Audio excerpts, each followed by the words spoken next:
وبركاته. إن الحمد لله نحمده ونستعينه ونستغفره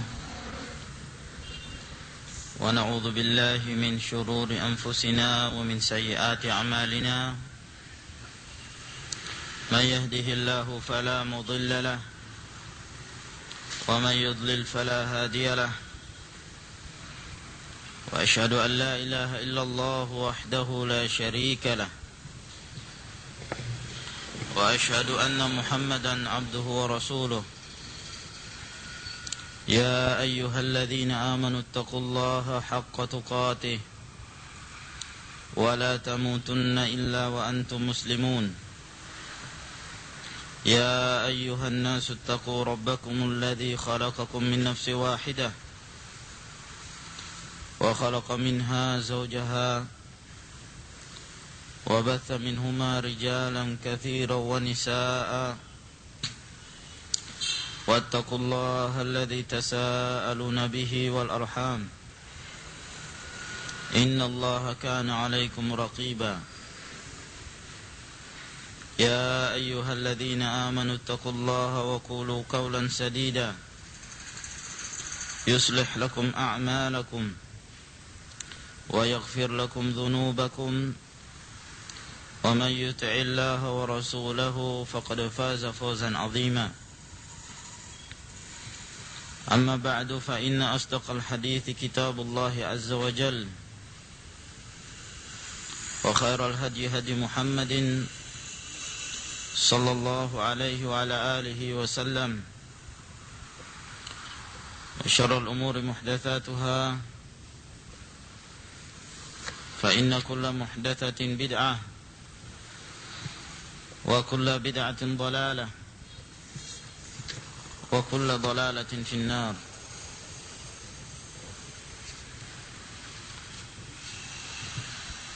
إخواني وأخواتي في الدين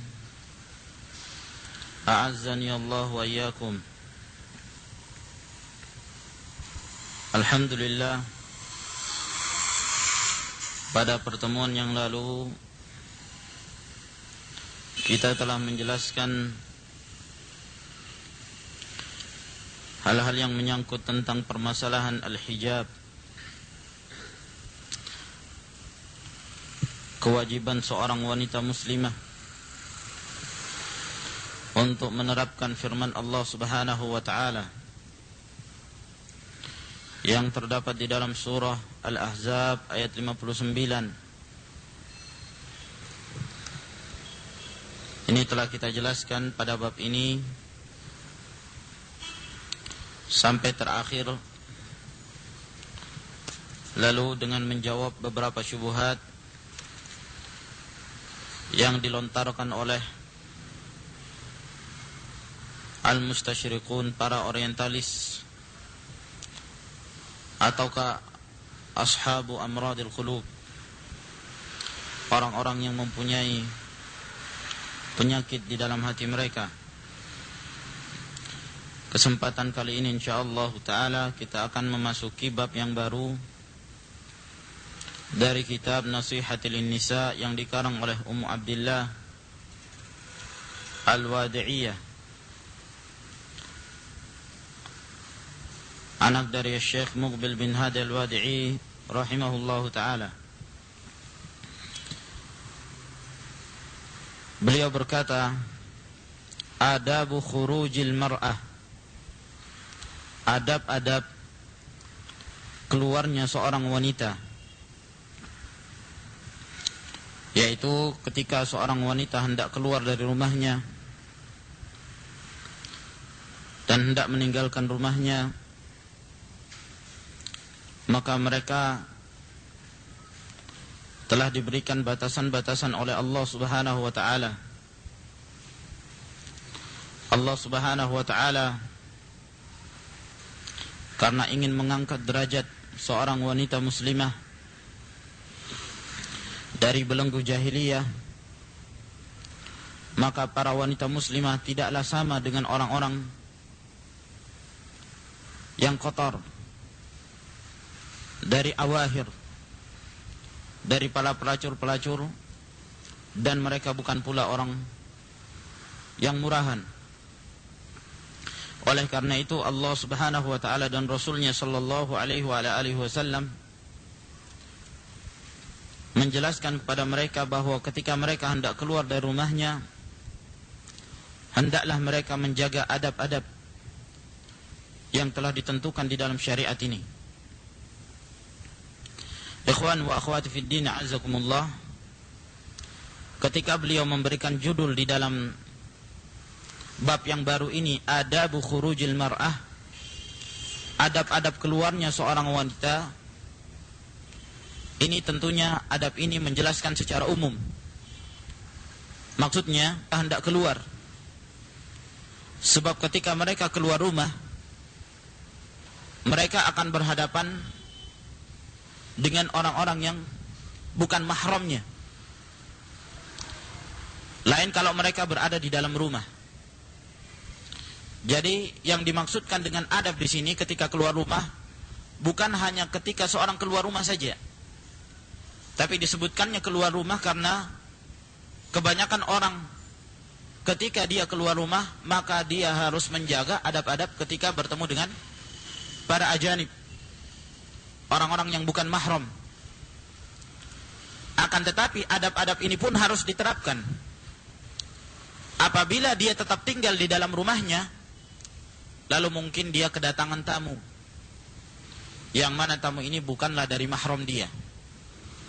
Maka apabila ada seorang yang bukan mahramnya di dalam rumahnya, maka tetap wajib hukumnya untuk menjaga adab-adab ini.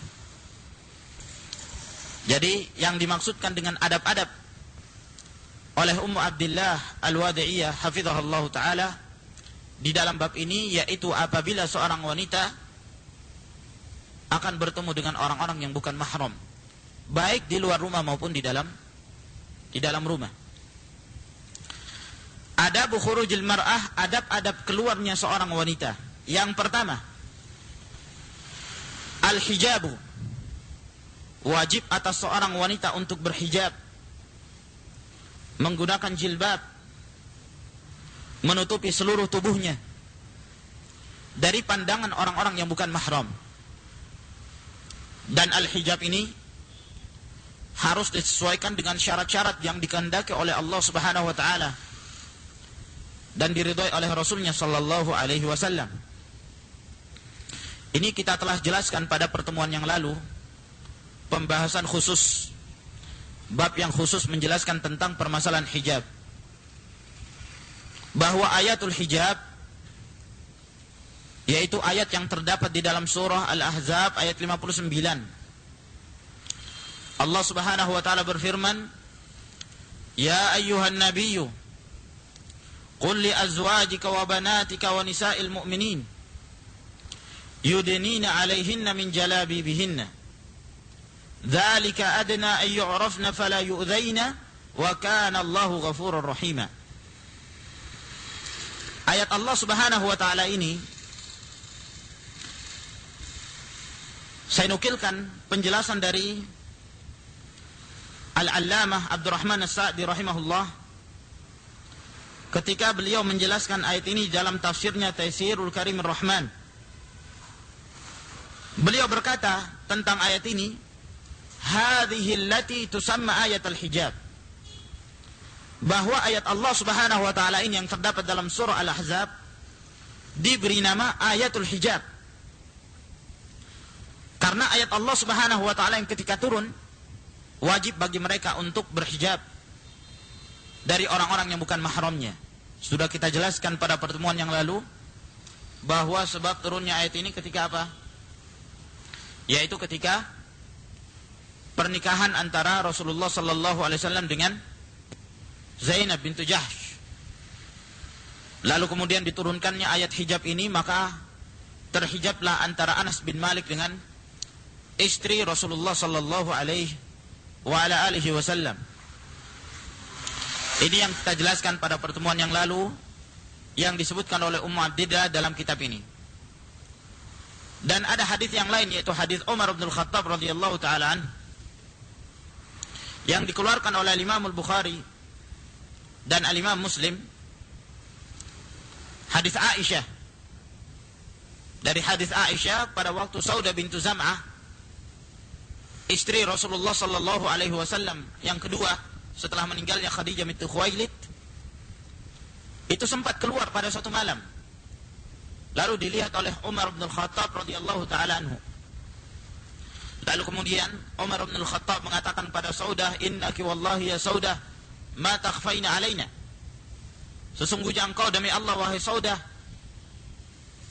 tidaklah samar bagi kami. Kami mengetahui itu adalah engkau. Lalu kemudian ketika Umar bin Al-Khattab bertemu dengan Nabi sallallahu alaihi wasallam, Umar sangat mengharapkan agar diturunkannya ayat hijab, agar terhijabnya mereka dari wanita-wanita mukminah yang bukan mahram. Lalu kemudian Allah Subhanahu wa taala menurunkan pula ayat tentang hijab tersebut berkenaan tentang kejadian ini. Jadi dari sini kita bisa mengetahui bahwa mungkin saja turunnya ayat hijab dalam surah Al-Ahzab ayat 59 ini mungkin turun 2 kali. Ya. Yang pertama kali turunnya berkenaan tentang pernikahan Rasulullah sallallahu alaihi wasallam dengan Zainab bintu Jahsh. Kemudian sebab yang kedua yaitu ketika keinginan Umar bin Al-Khattab begitu melihat Saudah bintu Zam'ah keluar di waktu malam. Dan ini yang dirajihkan oleh Mustafa Al-Adawi dalam kitabnya Jami' Ahkam Nisa.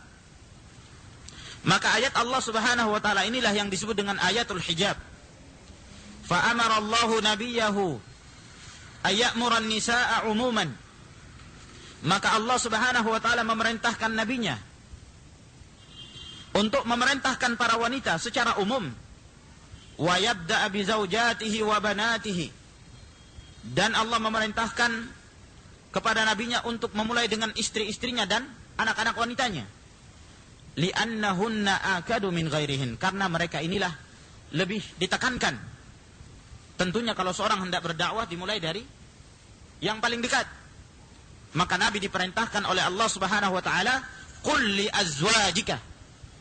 Katakanlah kepada istri-istrimu, wa banatika, dan anak-anak perempuanmu. Kemudian Allah mengatakan wa nisa'il mu'minin, dan para wanita-wanita dari kaum mukminin. Diperintahkan dari yang pertama yaitu yang paling dekat kerabatnya dengan Nabi alaihi salatu wassalam. Li'annahunna akadu min ghairihin. Karena mereka ini lebih ditekankan daripada yang selainnya. Wa li'annal amira li ghairihi yanbaghi an yabda'a bi ahlihi. Karena orang yang memerintahkan kepada yang lain hendaklah dia memulai dengan keluarganya qabla ghairihim, sebelum kepada yang lainnya. Kama qala ta'ala, sebagaimana firman Allah Subhanahu wa ta'ala, "Ya ayyuhalladzina amanu qu anfusakum wa ahlikum nara." Wahai orang-orang yang beriman, hendaklah kalian memelihara diri-diri kalian dan keluarga kalian dari api neraka. Ayyudnina alaihinna min jalabibihin. Bahwa hendaklah para wanita mereka mengulurkan di atas tubuh mereka dari jilbab-jilbab mereka. Kata As-Sa'di rahimahullah, "Wa hunna allati yakunna fawqa thiyab min malhafatin wa khimarin wa rida'in wa nahwih." Dan mereka itulah orang-orang yang berpakaian yang meletakkan di atas tubuh mereka itu pakaian berupa malhafah, ya, semacam selimut, yaitu pakaian luar mereka untuk menutupi seluruh tubuh mereka, pakaian yang longgar yang tidak sampai menampakkan bentuk tubuh mereka dan tidak pula tipis. Wa khimarin, dan demikian pula mereka memakai khimar, kurung di dalamnya. Wa rida'in wa nahwih, dan demikian pula rida, yaitu pakaian yang menjulur di seluruh tubuh mereka dari atas ke bawah, dan yang semisalnya. Ayat itu yughattina biha. Hendaklah para wanita itu menutup dengan pakaian-pakaian ini. Wujuhahunna wa sudurahunna. Wajah-wajah mereka hendaklah mereka tutup. Dan demikian pula dada-dada mereka hendaklah mereka menutupnya. Thumma dzakara hikmata dzalika faqal. Lalu kemudian Allah menyebutkan hikmah. Kenapa Allah Subhanahu wa taala memerintahkan mereka untuk berhijab. Dzalika adna ay yu'rafna fala yu'daina. Yang demikian ini agar mereka itu lebih mudah untuk dikenal dan mereka tidak diganggu. Ini sudah kita jelaskan pada pertemuan yang lalu ketika As-Suddi rahimahullah taala beliau menjelaskan tentang ayat Allah Subhanahu wa taala ini, yaitu orang-orang Madinah pada zaman dahulu. Mereka itu selalu kalau sudah terbenam matahari, maka mereka mulailah menunggu di lorong-lorong dengan berombongan untuk menanti perempuan-perempuan jalan yang lewat di tempat-tempat tersebut. Nah, kalau mereka melihat ada orang yang berhijab, maka mereka mengatakan, kufu, tahan, jangan engkau ganggu dia, karena ini seorang wanita yang merdeka, seorang wanita yang suci. Dan kalau ternyata orang yang lewat tersebut tidak berhijab, mereka tidak menggunakan hijab ketika mereka lewat, apakah orang ini orang yang akhir, para wanita-wanita pelacur, ataukah dia adalah seorang budak? Sehingga mereka pun mulai mengganggu wanita-wanita yang lewat tersebut. Maka Allah Subhanahu wa taala mewajibkan atas mereka untuk berhijab. Naam. Dalla ala wujudi adhiyatin illam yahtajibna. Kata As-Sa'di rahimahullah, ayat ini menunjukkan bahwa adanya gangguan apabila mereka tidak berhijab. Kalau seorang tidak berhijab akan mendapatkan gangguan. Wa dzalika li'annahunna idza lam yahtajibna rubbama dhanna annahum ghairu afifat fayata'arradu lahunna man fi qalbihi maradun fayudhihinna. Yang demikian itu karena mereka apabila para wanita itu tidak berhijab, maka mungkin orang-orang akan menyangka bahwa orang ini orang-orang yang tidak suci, orang-orang yang sudah menjadi seorang pelacur. Lalu kemudian para lelaki yang hidung belangput akan datang kepada mereka dan akan mengganggu mereka. Naam. Wa rubbama stuhina bihin. Mungkin saja ada orang-orang yang akan menghinakan mereka. Wa dhanna annahunna ima, dan menyangka bahwa mereka ini adalah budak-budak perempuan. Sehingga Allah Subhanahu wa taala memerintahkan pada mereka berhijab karena kebiasaan para wanita-wanita itu mereka tidak dalam keadaan berhijab, para wanita-wanita dari kalangan budak. Oleh karena itu, untuk membedakan antara afifat dan ghairu afifat, orang wanita yang suci dan wanita yang sudah tidak suci lagi, maka Allah Subhanahu wa taala wajibkan atas mereka seluruh kaum mukminat untuk berhijab.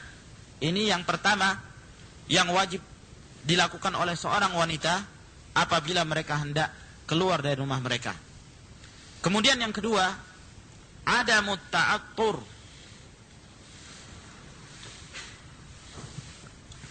Ada mutta'attur, tidak memakai itor, wangi-wangian. Itor atau disebut juga dengan atib, yaitu memakai wangi-wangian, memakai parfum.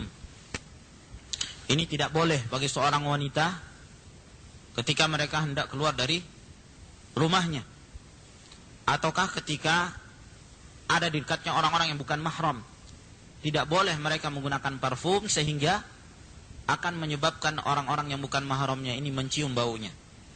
Bahkan ini ada ancaman dari Rasulullah sallallahu alaihi wasallam, seperti yang diriwayatkan oleh Imam Ahmad dan Imam Abu Daud dari hadis Abi Musa al-Asy'ari radhiyallahu taala anhu. Rasulullah sallallahu alaihi wasallam bersabda, "Idza ista'taratil mar'atu famarrat 'ala qaumin liyajidu rihaha fa kadza wa kadza." Apabila seorang wanita menggunakan parfum, memakai wangi-wangian, lalu wanita ini lewat kepada satu kaum yang bukan mahram mereka, dalam rangka agar mereka ini mencium bau wanita ini, maka dia ini seperti ini, seperti ini. Dalam riwayat Abu Daud, di situ dijelaskan bahwa Abu Musa mengatakan qala qaulan syadidan, bahwa Rasulullah sallallahu alaihi wasallam mengatakan suatu perkataan yang pedas, suatu perkataan yang keras. Ini dalam riwayat Abu Daud. Kalau di dalam riwayat Al-Imam Ahmad dijelaskan di dalam riwayat tersebut, yakni zaniyah, yaitu wanita ini teranggap sebagai seorang penzina. Dengan apa? Dengan keluarnya seorang wanita tersebut, lalu kemudian dengan memakai parfum sehingga tercium oleh orang lain. Disederajatkan dengan orang-orang yang melakukan perbuatan zina. Ini disebabkan karena adatul awahir hakadha, kebiasaan orang-orang tahunan seperti itu, dalam rangka untuk menarik para lelaki lalu mereka pun menggunakan parfum harum-haruman untuk menarik mereka. Sehingga Rasulullah sallallahu alaihi wasallam memakdudukan wanita yang seperti ini seperti para wanita penzina. Wal iyadzu billah. Na'am. Ini apabila seorang hendak keluar rumah. Bukan berarti memakai parfum itu tidak diperbolehkan bagi para wanita apabila mereka berada di dalam rumah mereka. Apalagi untuk suami. Ya. Kalau untuk suami bahkan dianjurkan, disyariatkan agar mereka melakukan tazayyun, berhias, ya, secantik-cantiknya di hadapan suaminya. Ini diperbolehkan. Walaupun dia memakai parfum yang seharum-harumnya, yang memenuhi seluruh ruangan, tidak jadi masalah. Naam, yang jelas di hadapan suami. Adapun kalau keluar tidak diperbolehkan, karena yang demikian ini menimbulkan fitnah. Bahkan Rasulullah sallallahu alaihi wasallam telah memberikan peringatan yang demikian. Adapun kalau seorang wanita hendak keluar, itu ada riwayat pula yang disebutkan dalam riwayat Al-Imam Tirmidzi dari Imran bin Husain radhiyallahu taala anhu. Rasulullah sallallahu alaihi wasallam bersabda, "Inna khairati birrajuli ma dhahara rihuhu wa khafiya launuhu." Bahwa yang terbaik dari parfum seorang laki-laki yaitu yang nampak baunya, ya, yang tercium baunya tapi warnanya tidak kelihatan, ya, yang tersembunyi warnanya. Wa khairati bin nisa, sedangkan yang terbaik dari parfum seorang wanita ma zahara launuhu wa khafiya rihuhu, ya, apa yang nampak warnanya tapi tidak tercium baunya. Maksudnya ini perhiasan seorang wanita nampak, warnanya kelihatan, tapi tidak sampai mempunyai bau sehingga menjadikan orang yang lain menciumnya.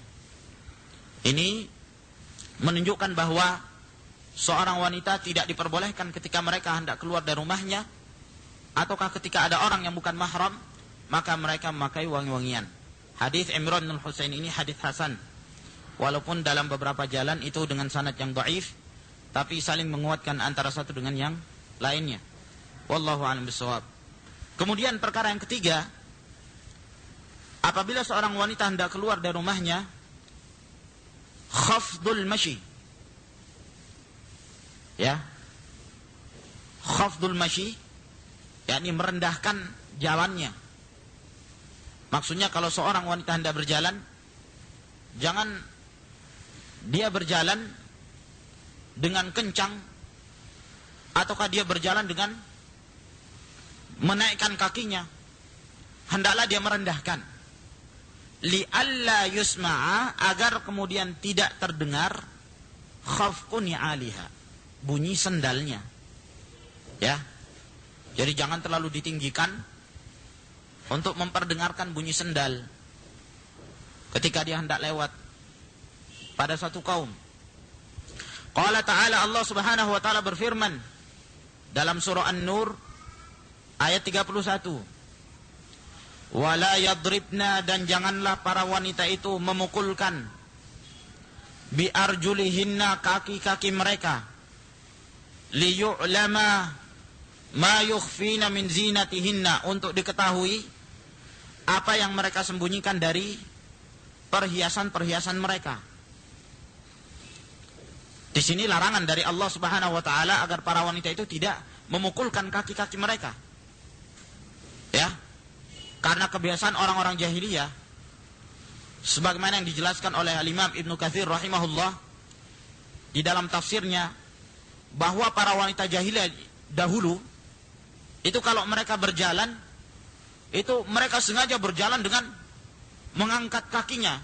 Jadi begitu menyentuh tanah dibunyikan itu, untuk memperdengarkan apa yang terdapat di dalam tubuhnya. Karena kebiasaan mereka memakai gelang-gelang kaki itu sengaja mereka bunyikan dalam rangka untuk memperdengarkan kepada orang-orang agar mereka mendengarkan bahwa orang ini punya gelang kaki begitu.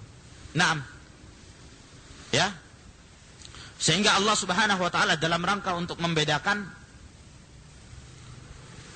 wanita jahiliyah dengan wanita mukminah, maka mereka dilarang untuk melakukan perbuatan ini.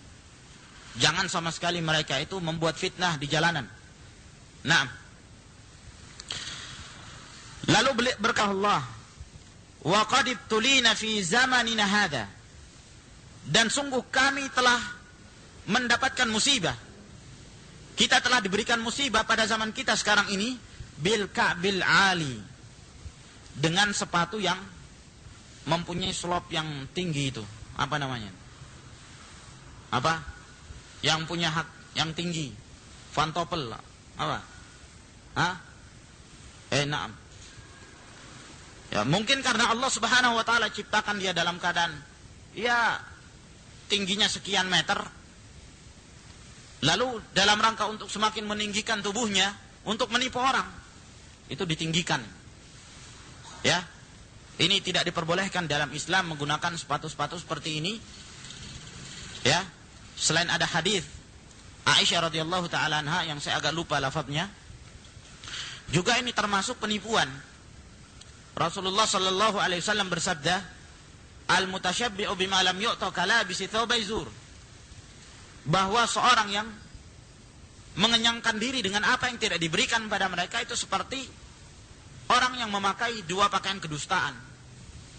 Hadis ini ditujukan bagi setiap orang yang mereka tidak pantas mendapatkan hal tersebut, lalu dia berusaha untuk memakainya, lalu dia berusaha untuk memilikinya. Sama dengan seorang wanita, Allah Subhanahu wa taala ciptakan dia pendek, lalu dalam rangka untuk meninggikan tubuhnya, untuk menipu orang lain, maka mereka pun memakai sepatu-sepatu yang seperti ini supaya kelihatan lebih tinggi dari yang lainnya. Nah, fanajidul mar'ata talbasuhu, maka kita mendapatkan ada seorang wanita yang memakainya, wa yakunu lina'liha sautun, sehingga ketika dia berjalan sendalnya itu memunculkan suara. Kalau sudah sampai memunculkan suara pula, ini sudah termasuk ke dalam larangan yang disebutkan oleh Allah Subhanahu wa taala di dalam ayat yang tadi. Wa rubbama hiya tataghannaju fi masyatiha. Dan mungkin saja wanita ini ketika dia berjalan dengan memakai sepatu tersebut, hiya tataghannaju. Dia berjalan dengan genitnya. Ya. Galetere kata orang sini. Ya. Dengan genit, bergaya dia berjalan. Fi masyatiha, ketika dia berjalan. Wa sadaqan Nabi sallallahu alaihi wa ala alihi wasallam idh yaqul, dan benarlah sabda Nabi sallallahu alaihi wa ala alihi wasallam ketika beliau bersabda, al mar'atu auratun, wanita itu adalah aurat, fa idza kharajat, apabila dia keluar, istashrafaha syaitan, maka syaitan itu pun membuntuti dia. Ya, akan selalu membuntuti seorang wanita yang keluar dari rumahnya. Kata istashrafa itu, ya, istashrafa syaitan, ada beberapa kemungkinan tentang penjelasan hadis Nabi sallallahu alaihi wasallam ini. Apabila seorang wanita keluar rumah, maka syaitan pun istashrafaha. Disebutkan oleh Al-Mubarakfuri dalam kitabnya Tuhfatul Ahwadhi, syarah Jami' At-Tirmidzi, beliau menukil dari Majma'ul Bihar. Dijelaskan di dalam kitab tersebut bahwa yang dimaksud dengan istashrafaha ay zayyanaha fi nadhari rijal, yaitu akan memaniskan pada pandangan laki-laki. Jadi kalau seorang wanita keluar, istashrafaha syaitan, maksudnya bahwa syaitan akan menjadikan mata laki-laki itu akan senang memandang kepada wanita tersebut apabila dia keluar dari rumahnya. Ini penafsiran sebagian dari para ulama.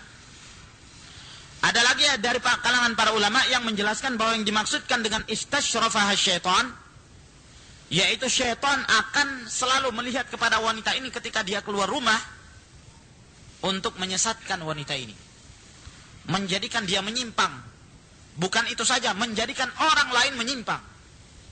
Ya, Jadi menjadikan seorang wanita ini ketika dia keluar rumah diusahakan untuk menyimpang dari jalan Allah Subhanahu wa taala dengan terkena berbagai macam fitnah dan menjadikan orang lain terfitnah dengan wanita ini. Ya. Ini penafsiran sebagian dari para ulama ketika mereka menjelaskan kalimat ini. Sebagian lagi mengatakan bahwa yang dimaksud dengan istasyrafa syaitan, syaitan yang dimaksud di sini yaitu syaitan manusia. Syaitan dari kalangan manusia, ketika seorang wanita keluar dari rumahnya, maka akan dibuntuti oleh syaitan manusia. Akan dilihat terus. Enam. Dan semua penafsiran ini semuanya ada kemungkinan benarnya. Ya, boleh kita menggabung semua bahwa yang dimaksud oleh Rasulullah sallallahu alaihi wasallam adalah semua apa yang mereka sebutkan itu dari penafsiran tersebut. Hadis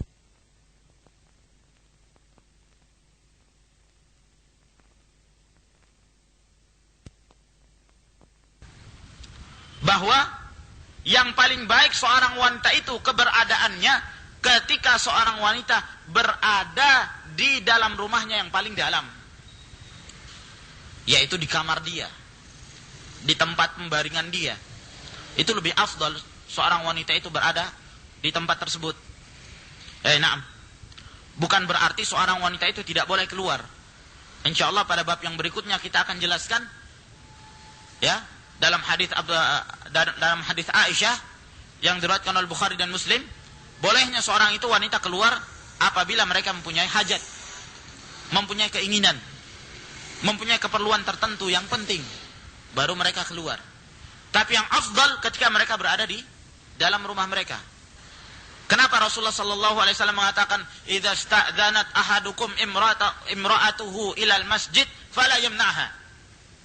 Apabila seorang istri meminta izin kepada suaminya untuk datang ke masjid, maka jangan seorang suami itu mencegahnya. Wa buyutuhunna khairun lahun. Dan rumah-rumah mereka itu lebih baik bagi para wanita. Semakin tinggal, semakin banyak mereka tinggal dalam rumah, semakin baik. Oleh karena itu, asal seorang wanita bukan pekerjaannya di luar. Ya. Asal seorang wanita tinggalnya di dalam rumah. Beda kalau laki-laki, mereka pekerjaannya memang keluar. Pekerjaan mereka beramal, mencari pekerjaan, berdagang, bertani dan seterusnya. Kalau wanita, rumah. Pekerjaan mereka adalah rumah. Asalnya firman Allah Subhanahu wa taala, "Wa qarna fi buyutikunna." Dan hendaklah kalian wahai para wanita tinggallah di dalam rumah-rumah kalian. Sampai pernah ada salah seorang wanita itu datang kepada Rasulullah sallallahu alaihi wasallam. Wanita ini mengatakan, "Ya Rasulullah, inni uhibbu an usalliya ma'ak." Wahai Rasulullah, aku senang untuk salat bersama kamu. Kata Rasulullah sallallahu alaihi wasallam, "Na'am, tidak ada masalah. Boleh engkau salat bersamaku. Walakin akan tetapi salatuka fi baitika afdal min salatika fi hujratik." Salat kamu di tempat pembaringan kamu itu lebih baik daripada salat kamu di rumah kamu. Wa salatuki fi hujratiki khairun min salatiki fi darik. Dan salat kamu di dalam kamar kamu itu lebih baik daripada salat kamu di rumah kamu. Kamar lebih bagus daripada rumah secara keseluruhan. Wa salatuki fi dariki khairun min salatiki fi masjidi qaumik. Dan salat kamu di rumah kamu itu lebih baik daripada salat kamu di masjid kaummu yang terdekat dari kamu. Naam. Wa salatuki fi masjidi qaumiki khairun laki min salatiki fi masjidin jami'. Sedangkan salat kamu di masjid kaummu itu lebih baik kata Rasulullah sallallahu alaihi wasallam daripada salatmu di masjid jami', tempat perkumpulan yang lebih besar. Nah, jadi ini urutan yang terbaik mana? Di dalam rumah. Semakin dalam semakin bagus. Semakin afdal. Padahal kalau kita fikir, ketika Rasulullah sallallahu alaihi wasallam menjelaskan tentang keutamaan salat di masjid Nabi sallallahu alaihi wasallam, Rasulullah mengatakan apa? Perbedaan salat, perbedaan pahala salat antara sholat di masjid-masjid umum, bukan di masjid Nabi, dengan sholat di Masjidil Haram. Perbedaannya berapa? Hah? Gak tahu kali-kali? Hah? perhatikan ini. Makanya jangan menghayal kalau belajar. Ya. Matanya itu kalau melotot diperhatikan juga. Jangan matanya melotot tapi tidak perhatikan.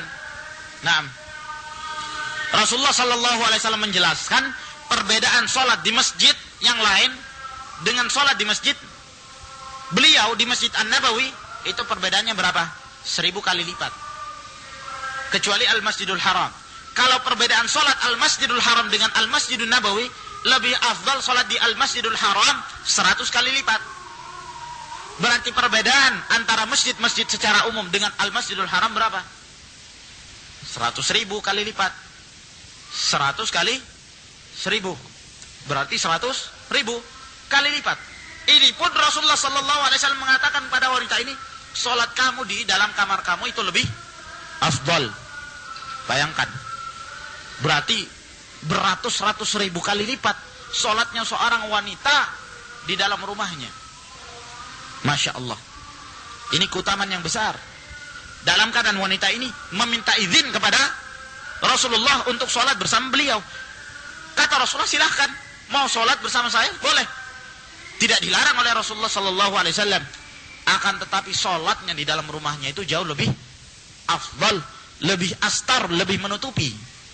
Naam. Masya Allah. Kemudian yang keempat, adab yang keempat.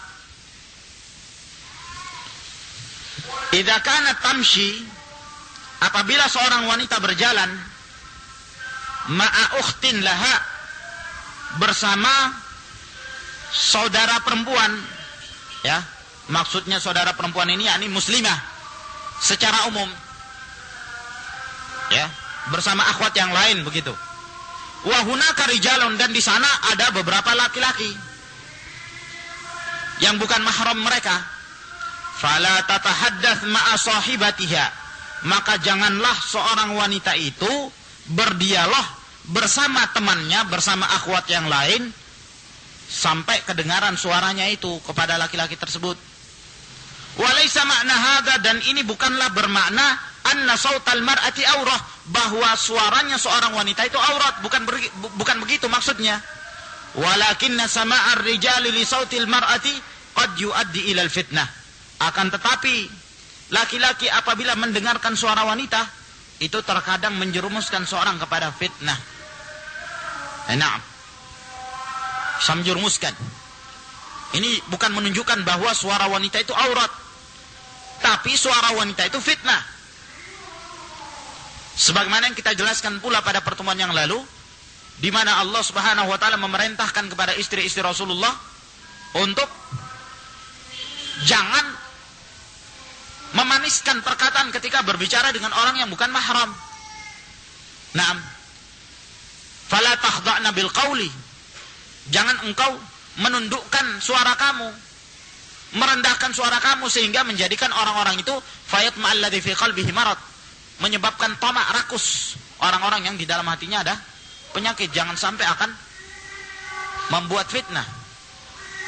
Naam, dengan perbuatan kamu ketika memaniskan suara itu. Jadi, ikhwani wa akhwati fi din azakumullah, seorang wanita ketika berada di hadapan laki-laki yang bukan mahram, dia berusaha untuk tidak mengeluarkan suaranya. Jangan dia mengeluarkan suara kecuali dalam keadaan darurah, suatu yang penting, dan jangan dia melemah-lemahkan suaranya. Berbicara apa adanya. Yang kelima, antasta'dzina min zawjiha in kanat mutazawwijatan. Hendaklah seorang wanita itu meminta izin kepada suaminya apabila dia hendak keluar, apabila dia telah bersuami, apabila dia telah menikah. Ini diambil dari sabda Nabi sallallahu alaihi wasallam di dalam hadis Abdullah bin Umar yang diriwayatkan oleh Bukhari dan Muslim, "Idza sta'dzanat ahadakum imra'atuhu ila al-masjid fala yamna'ha." Apabila seorang wanita meminta izin kepada salah seorang kalian, istri kalian minta izin kepada salah seorang kalian ke masjid, jangan dia larang. Dari hadis ini para ulama mengatakan ini menunjukkan bahwa disyaratkan seorang wanita apabila dia hendak keluar dari rumahnya, wajib atas dia meminta izin terlebih dahulu kepada suaminya. sebelum dia keluar. Bukan berarti mentang-mentang tidak dilarang lalu kemudian dia keluar begitu saja. Tidak. Tetap ada persyaratan. Makanya Rasulullah mengatakan, idza sta'dzanat, apabila seorang istri itu meminta izin kepada kamu, jangan dia melarangnya. Na'am. Jangan dia melarangnya. Artinya apa? Kalau dilarang oleh seorang suami untuk keluar dari rumahnya, ini berarti apa? Apabila seorang suami melarang istrinya, tidak diperbolehkan seorang istri itu untuk keluar dari rumahnya sampai mendapatkan izin dari suaminya. Paham ini ya? Artinya kalau suaminya melarang, tidak boleh seorang istri itu keluar. Walaupun memang kalau seorang suami itu mencegah istrinya yang hendak keluar dari rumahnya ke masjid, tidak boleh dilarang. Ini sabda Rasulullah sallallahu alaihi wasallam. Jangan dicegah. Tentunya dengan persyaratan-persyaratan yang telah disebutkan tadi. Syarat-syarat untuk keluar rumah. Apabila dia sudah berpakaian islami, berpakaian syar'i, kemudian dia keluar rumah meminta izin kepada suaminya untuk berangkat ke masjid, boleh. Tidak boleh seorang suami itu untuk melarang. Kalau dia melarang berdosa karena melanggar perintah Nabi sallallahu alaihi wasallam. Tapi kalau suaminya melarang, tidak boleh istri itu keluar dari rumahnya. Naam. Kemudian yang keenam, idza kanatil masafatu masafata safari. Apabila jarak ketika keluar rumah itu merupakan jarak safar yang menyebabkan seorang itu melakukan safar, perjalanan jauh. Fala takhruj, maka janganlah seorang wanita itu keluar untuk melakukan safar illa ma'adhi mahram, kecuali disertai dengan mahram. Apa yang dimaksud dengan mahram? Apa arti mahram? Siapa itu mahram?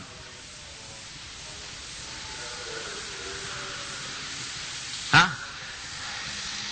Orang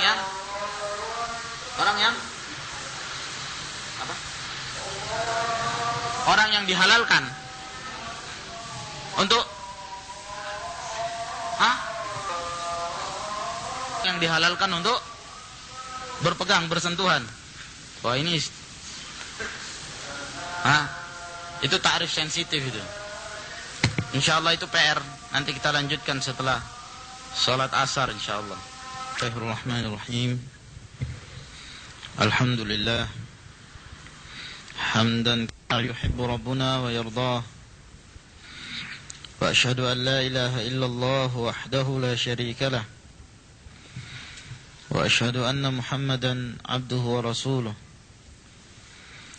Wa sallallahu ala nabiyyina Muhammad ibn Abdullah wa ala alihi wa ashabihi ajma'in, amma ba'd.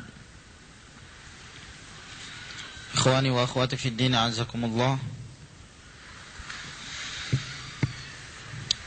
Tadi kita sampai pada poin yang keenam dari adab-adab keluarnya seorang wanita muslimah dari rumah mereka, yang mana pada poin keenam ini penjelasan tentang seorang wanita muslimah bahwa mereka tidak diperbolehkan keluar untuk melakukan suatu perjalanan safar kecuali dengan mahram. Ini kita sudah jelaskan pada pertemuan yang lalu. Yang disebutkan dengan mahram yaitu orang yang diperbolehkan berkhalwat, berduaan, dan orang yang diperbolehkan untuk bersafar bersamanya, yaitu seorang yang diharamkan atas mereka untuk menikahinya dengan pengharaman selama-lamanya dengan sebab yang mubah tanpa ada syubhat. Naam, ini merupakan adab yang tidak diperbolehkan bagi seorang wanita untuk melanggar sama sekali. Bahkan di dalam riwayat Al-Imam Muslim rahimahullah ta'ala, ketika ada seorang wanita yang telah bersuami ingin menunaikan ibadah haji, lalu suaminya ini ingin berjihad bersama Rasulullah sallallahu alaihi wasallam. Maka suaminya ini pun datang kepada Rasulullah sallallahu alaihi wasallam menanyakan kepada beliau, apakah dia harus ikut berjihad bersama Rasulullah alaihi salatu wassalam, ataukah dia mengantar istrinya untuk menunaikan ibadah haji. Maka Rasulullah sallallahu alaihi wasallam mengatakan kepadanya, hujja ma'amra'atik, tunaikanlah ibadah haji bersama istrimu. Artinya seorang wanita tidak diperbolehkan berjalan sendirian, berangkat sendirian untuk menunaikan ibadah haji, karena yang demikian ini menyebabkan dia melakukan safar tanpa disertai dengan mahram, dan ini haram.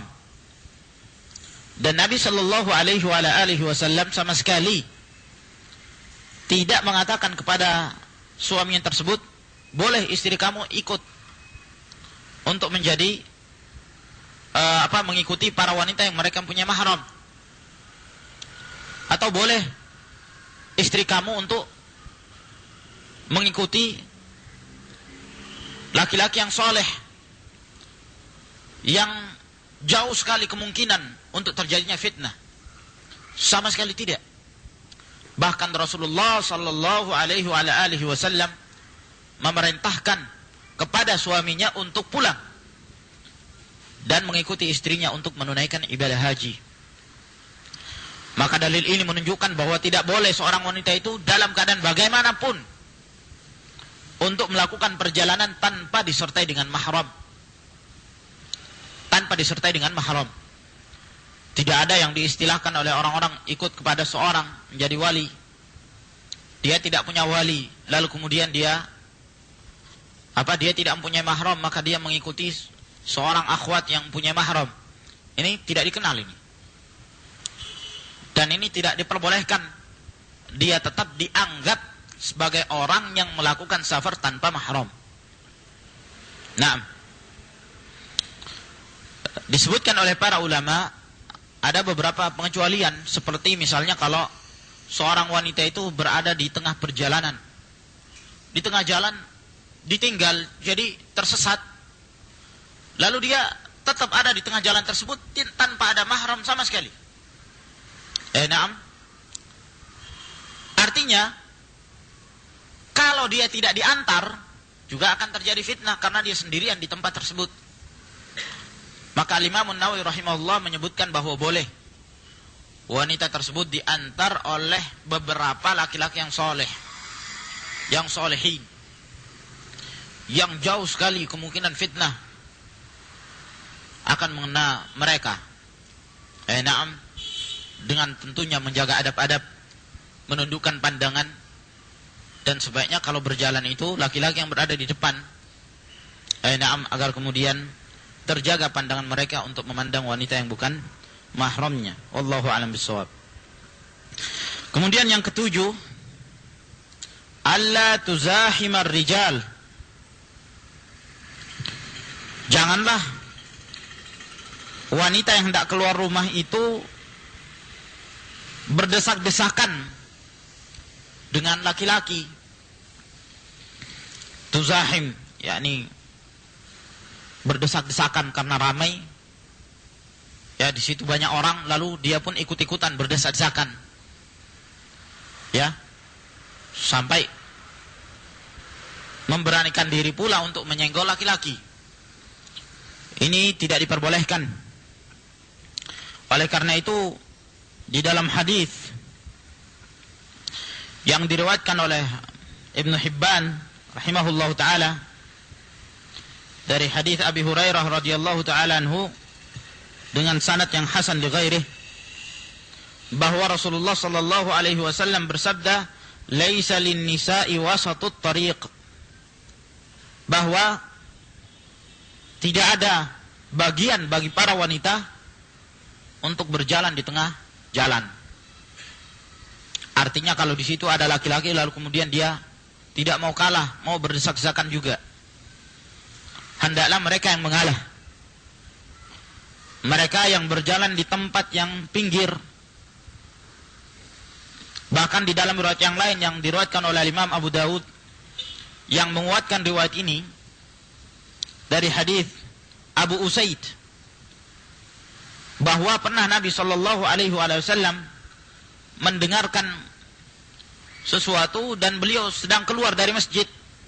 Ternyata di luar itu ada ikhtilat, terjadi percampur bauran antara laki-laki dan wanita di jalanan.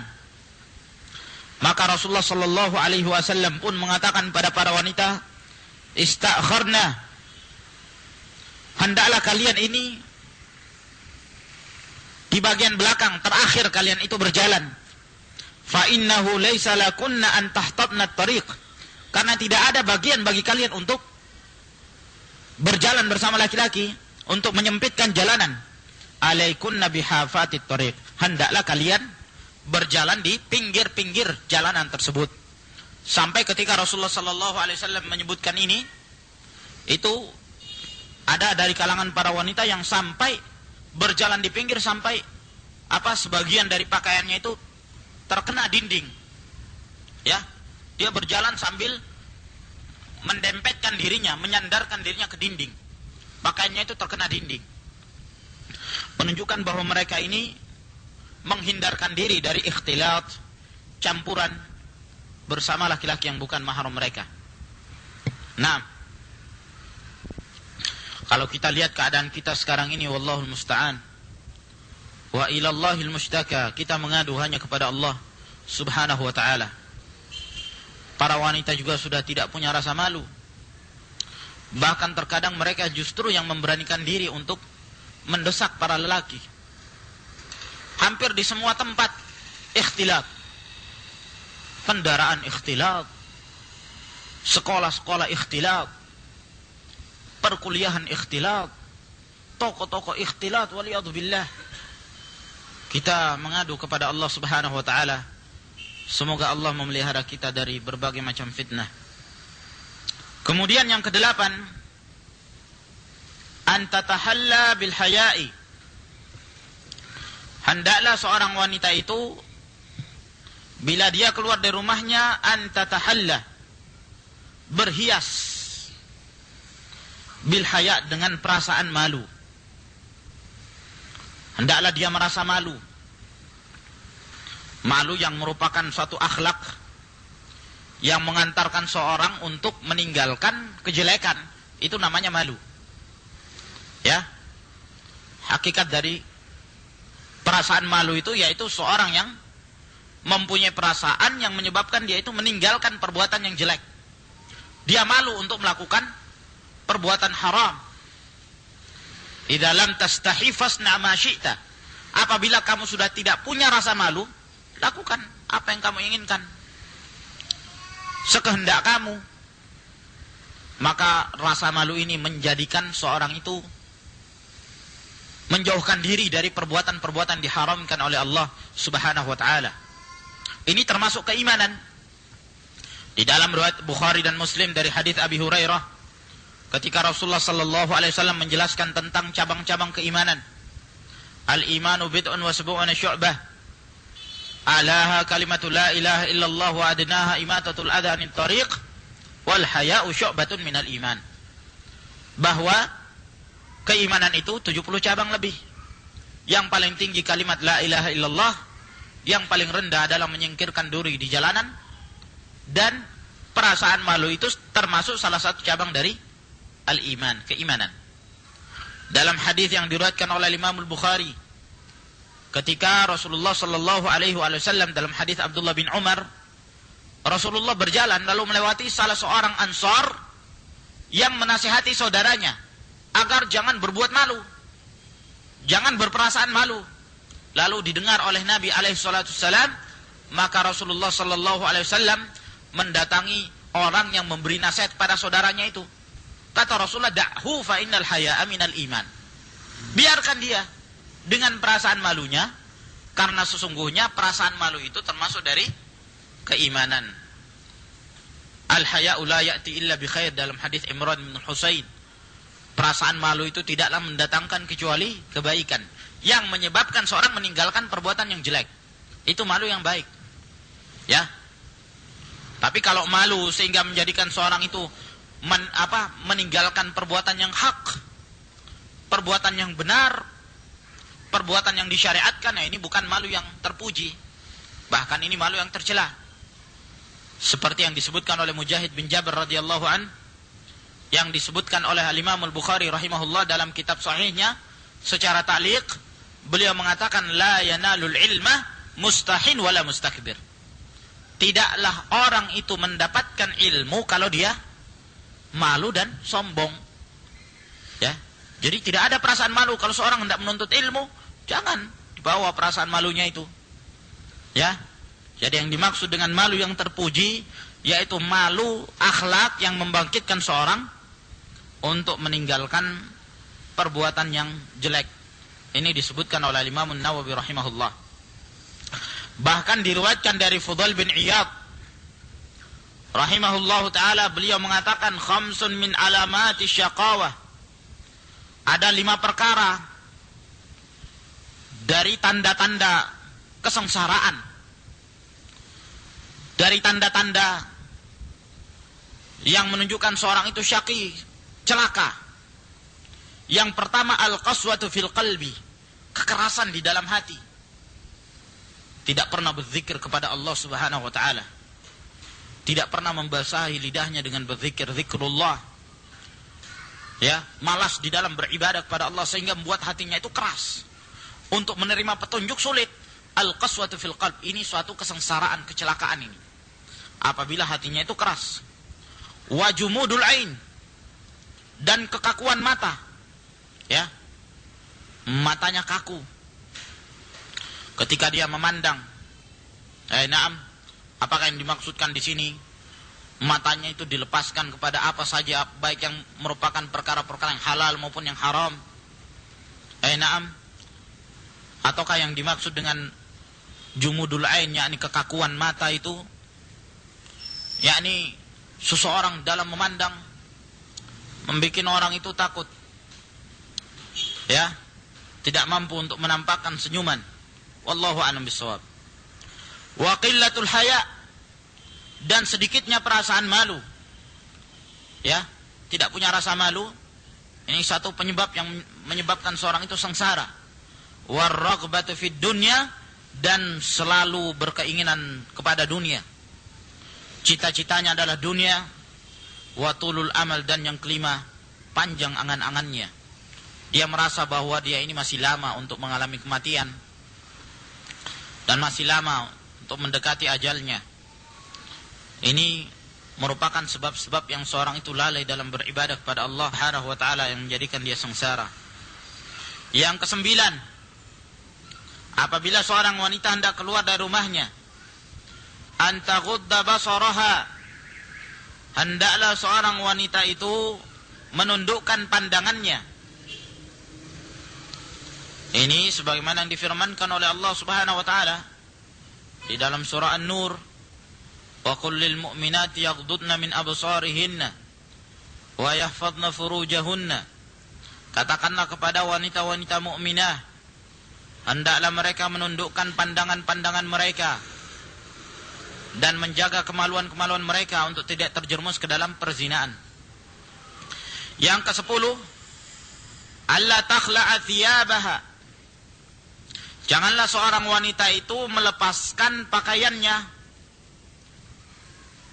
fi ghairi baitiha, bukan di rumahnya,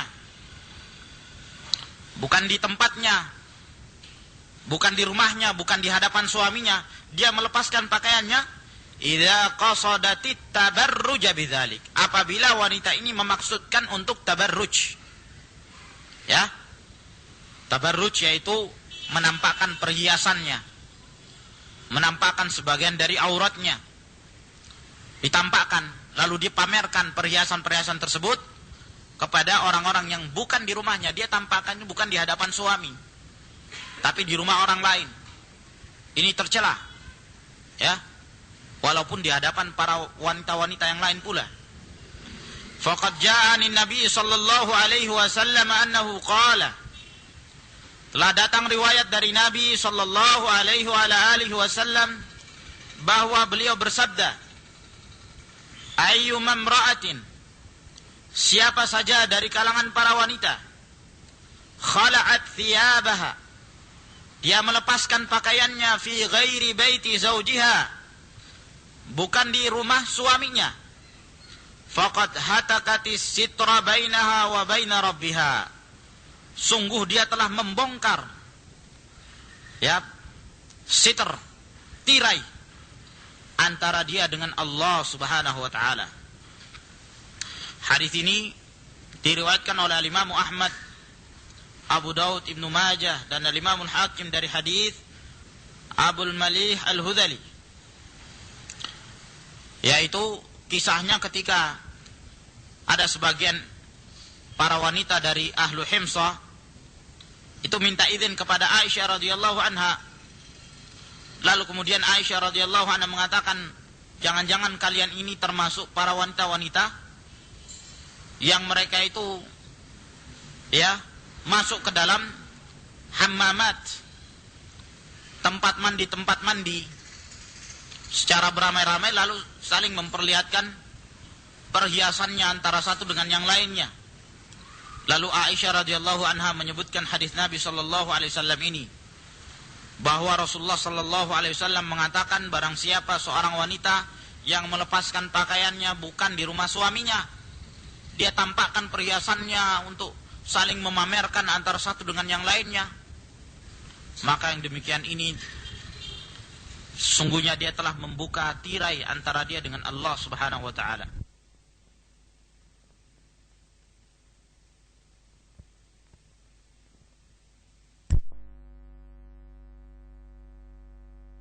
Mereka hendak keluar dari rumahnya. Dan mungkin saja yang dimaksudkan oleh beliau di sini di antara adab-adab tersebut. Karena boleh jadi mungkin di sana masih ada adab-adab yang lain yang tidak disebutkan di dalam kitab ini. Wallahu a'lamu bishawab. Nah, kemudian kita masuk ke bab yang berikutnya. Berkata Ummu Abdillah Al-Wadi'iyah hafizahullahu ta'ala, la ba'sa bi khurujil mar'ati li hajatiha, tidak mengapa dengan keluarnya seorang wanita apabila mereka mempunyai hajat. Boleh bagi seorang wanita keluar dari rumah apabila ada kebutuhan dengan persyaratan-persyaratan yang telah disebutkan tadi pada pembahasan yang sebelumnya. Qala al-Imam al-Bukhari rahimahullahu ta'ala, telah berkata Imam al-Bukhari, semoga Allah merahmatinya, dari kitab Fathul Bari, Syarah Sahih Al-Bukhari, jilid 9 halaman 337. Hadis ini bukan hanya diriwayatkan Bukhari tapi juga Imam Muslim. Yang disebutkan sanadnya di sini yaitu sanad Imam Bukhari. Beliau berkata, haddatsana Farwah ibnu Abil Magharra, telah memberitakan pada kami Farwah bin Abil Magharra, qala haddatsana Ali bin Mushir, beliau berkata telah memberitakan pada kami Ali bin Mushir, an Hisham an Abi, dari Hisham, yaitu Hisham bin Urwah bin Zubair, dari bapaknya Urwah, an Aisyah qalat, dari Aisyah radhiyallahu anha berkata, kharajat Saudatu bintu Zam'ata lailan, telah keluar Saudah bintu Zam'ah pada satu malam. Fara'aha Umaru, maka dilihat oleh Umar bin Al-Khattab. Fa'arafaha, maka Umar pun mengenal bahwa itu adalah Saudah bintu Zam'ah, karena pada waktu itu belum diturunkan ayat hijab, sehingga Umar bin Al-Khattab mengetahui Saudah bintu Zam'ah. Faqala, maka berkata Umar bin Al-Khattab, innaki wallahi, sesungguhnya engkau demi Allah, ya Saudatu ma takhfaina alaina, wahai Saudah, engkau tidaklah samar-samar bagi kami, artinya kami mengetahui bahwa kamu itu adalah Saudah. Faraja'at ila Nabi sallallahu alaihi wa ala alihi wasallam. Maka kembalilah Saudah kepada Nabi sallallahu alaihi wasallam. Fadzakarat dzalika lah, dan Saudah menyebutkan ini kepada Nabi sallallahu alaihi wasallam. Ya. Wa huwa fi hujrati, dan Umar bin Khattab berada di kamarku. Yata'asya, lalu kemudian dia pada waktu itu sedang makan siang. Wa huwa di sini Nabi sallallahu alaihi wasallam fi hujrati, ada di kamarku. Yata'asya, sedang makan malam. Wa inna fi yadihi la araqan, dan sesungguhnya di tangannya itu berkeringat. Ya. Karena kebiasaan Rasulullah sallallahu alaihi wasallam, ya, kalau diturunkan kepada beliau ayat seperti yang disebutkan oleh Aisyah radhiyallahu anha dalam riwayat Al-Imam Al-Bukhari, salah satu tanda kalau Rasulullah sallallahu alaihi wasallam diturunkan ayat, beliau itu merasa berat sampai beliau keringatan. Sampai kata Aisyah radhiyallahu anha, pernah diturunkan ayat kepada Rasulullah sallallahu alaihi wasallam pada cuaca yang sangat dingin sekali. Dingin sekali, dalam keadaan Rasulullah sallallahu alaihi wasallam la yatafassadu araqan, yakni berkeringat. Dalam keadaan orang merasakan kedinginan, Rasulullah berkeringat karena diturunkan ayat kepada Rasulullah sallallahu alaihi wasallam. Wa inna fi yadihi la araqan, dan sesungguhnya di tangan Rasulullah sallallahu alaihi wasallam berkeringat. Fa unzila alaihi, dan ternyata diturunkan kepada Nabi sallallahu alaihi wasallam, yaitu diturunkan kepada beliau ayat hijab. Oleh karena itu memungkinkan bahwa firman Allah Subhanahu wa taala yang menjelaskan tentang ayat hijab itu turun dua kali. Pertama tentang kejadian pernikahan Rasulullah dengan Zainab bintu Jahsh, dan yang kedua yaitu ketika keluarnya Saudah bintu Zam'ah, lalu kemudian Saudah mengadu kepada Rasulullah sallallahu alaihi wasallam. Maka diturunkanlah kepada Rasulullah sallallahu alaihi wasallam ayat farufi'a anhu, lalu kemudian diangkatlah darinya. Wa huwa yaqulu, dan telah bersabda Rasulullah sallallahu alaihi wasallam, qad udhina lakunna, telah diizinkan bagi kalian wahai para wanita, an takhrujna li hawaijikunna, untuk kalian keluar karena kalian mempunyai hajat-hajat dan kebutuhan-kebutuhan. Wa qad ta'addada asbab khurujil mar'ati min manziliha, dan telah banyak sekali sebab-sebab keluarnya seorang wanita dari rumahnya, yumnatan wa yusra, ke kanan dan ke kiri, li atfahil asbab, karena hanya sebab yang paling hina sekali. Ya. Sedikit-sedikit keluar. Sedikit-sedikit keluar. Terkadang seorang wanita tidak punya keperluan, itu merasa berat untuk selalu tinggal dalam rumah. Ya. Sehingga kesenangannya itu safar. Selalu keluar dari rumahnya, berjalan ke sana kemari. Nah, kalau mereka tinggal dalam rumah terasa itu seperti neraka. Ya. Berat sekali untuk menahan kakinya tinggal di kamarnya, itu berat. Sehingga ada di kalangan para wanita yang selalu menjadikan kebiasaannya itu khuruj fi sabili syaitan. Ya, keluar dari rumahnya untuk mengikuti jalan-jalan syaitan, wallahul musta'an. Wa qararul mar'ati fi baitiha syari'atun rabbaniyatun min ladun hakimin khabir. Dan tinggalnya seorang wanita di rumahnya ini merupakan syariat dari Allah Subhanahu wa taala, merupakan syariah rabbaniyah dari Allah yang maha bijaksana lagi maha mengetahui hikmah-hikmah para hambanya. Allah Ta'ala, Allah Subhanahu wa taala berfirman dalam surah Al-Ahzab ayat 33, wa qarna fi buyutikunna, dan tinggallah kalian di rumah-rumah kalian, wa huwa a'lamu bimasalihi ibadihi, dan Allah Subhanahu wa taala itu lebih tahu tentang kemaslahatan hamba-hambanya, al-khabiru bihalil mar'ah, Allah paling tahu tentang keadaan seorang wanita. Allah tahu betul karena keluarnya seorang wanita itu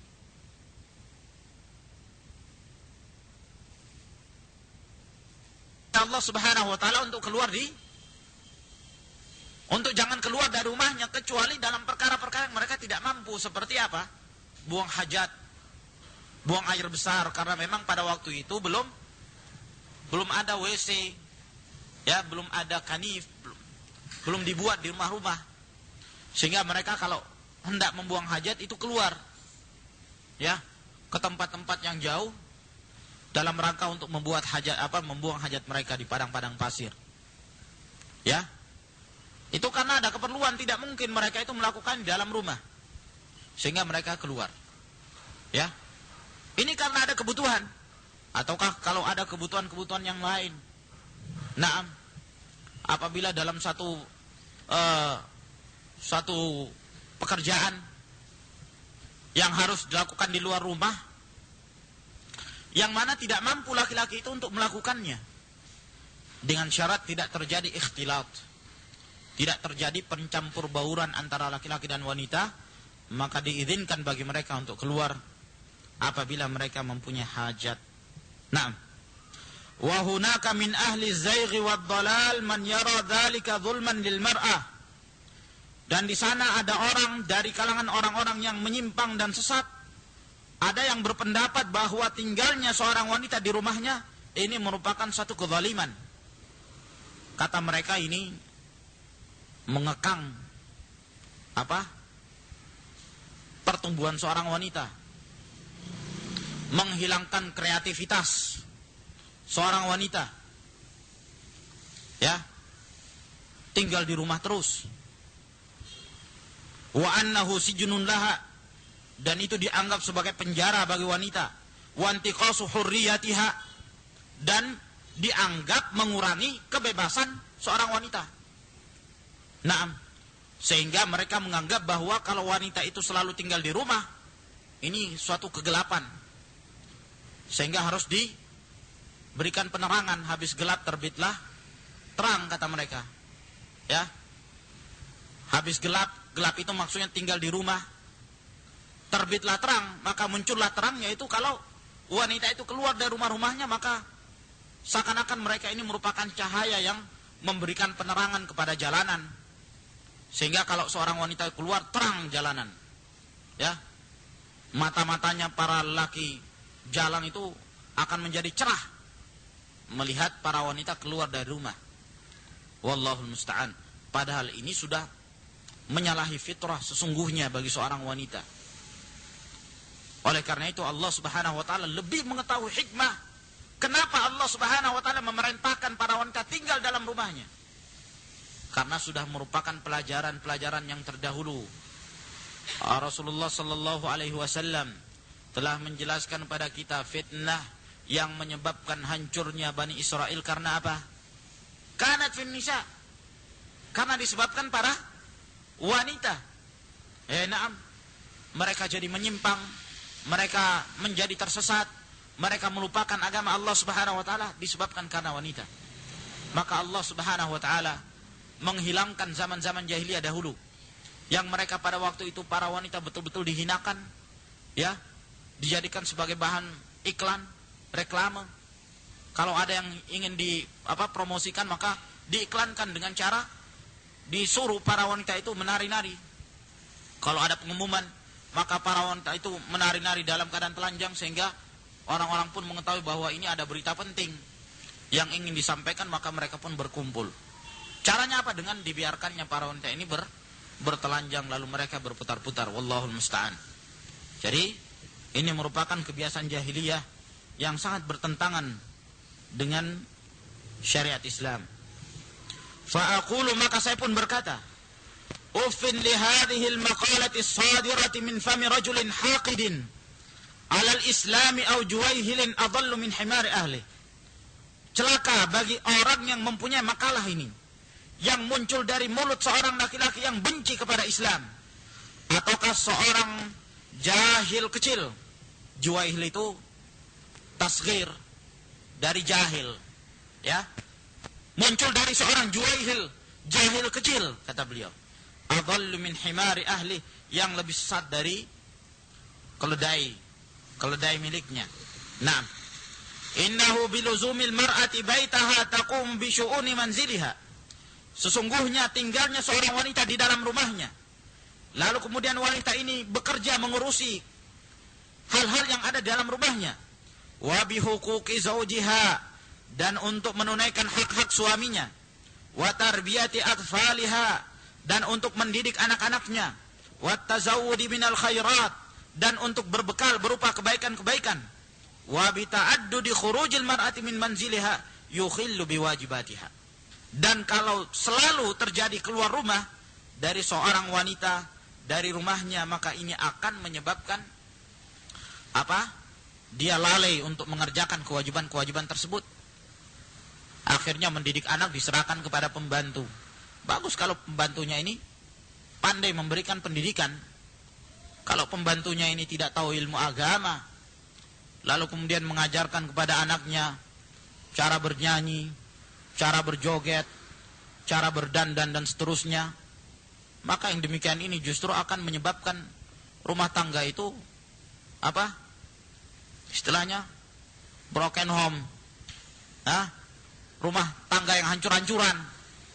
Nah, dibiarkan demikian untuk mengurusi suami, sudah, karena maklum wanita ini sudah mengikuti zaman milenium. yakni sudah emansi kerbau. Jadi sudah bukan emansi sapi lagi, emansi kerbau. Naam. Karena kebanyakan keluar rumah. Adapun suaminya biar yang urus itu pembantunya saja. Atau cukup dimasakkan nasi, ya, tambah telur goreng, setelah itu keluar. Adapun dia keluar sama laki-laki yang lain, pergi ke tempat-tempat atau restoran, makan yang lezat-lezat, ya, suaminya ditinggalkan begitu saja untuk makan nasi dan telur, ya, mumpung kalau ada sayur mending. Nah, gini keadaan para wanita sekarang, ya, bahkan dianggap suami itu sebagai penghalang. Kalau suami ini sampai melarang istrinya, kamu jangan sering keluar rumah, oh ini dianggap sebagai penghalang, ya, ini dianggap sebagai menyempitkan kebebasan seorang wanita. Wanita juga mempunyai hak, kata mereka. Wanita juga harus merdeka, wanita juga harus punya kebebasan di dalam bersikap. Jangan hanya laki-laki saja yang sering keluar rumah, wanita juga, kata mereka. Sehingga dijadikan wanita ini sering keluar rumah sebagaimana laki-laki. Bahkan terkadang istrinya lebih banyak keluar dari suaminya.